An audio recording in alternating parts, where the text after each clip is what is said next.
Viladecans ja compta amb més de 450 viladecanencs, ciutadans que gaudeixen del projecte Wi-Fi, el primer que s'ha posat en marxa dins la nova identitat digital recent estrenada a la ciutat, Viladecans.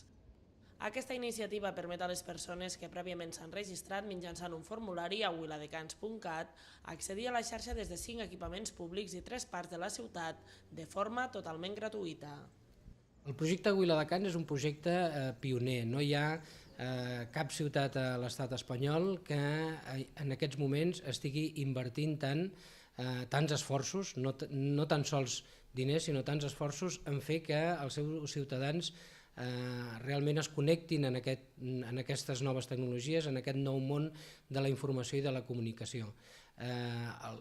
Jo crec que la ciutadania de Viladecans hauria d'aprofitar aquestes eines, hauria d'aprofitar aquest moment i utilitzar tot el potencial que aquestes tecnologies ofereixen.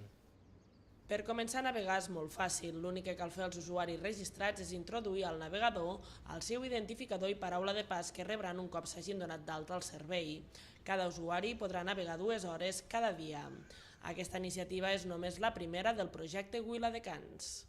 Després d'aquest Wi-Fi tindrem el WiHome, que és la creació d'una xarxa Wi-Fi ciutadana, tindrem el WiCable, que és una prova pilot de fibra òptica que abastarà també a diferents vivendes i llars de Viladecans, i finalment tenim tot un conjunt del que anomenem e-projectes, on Viladecans tindrà protagonisme en projectes de telemedicina, en projectes de formació, etc.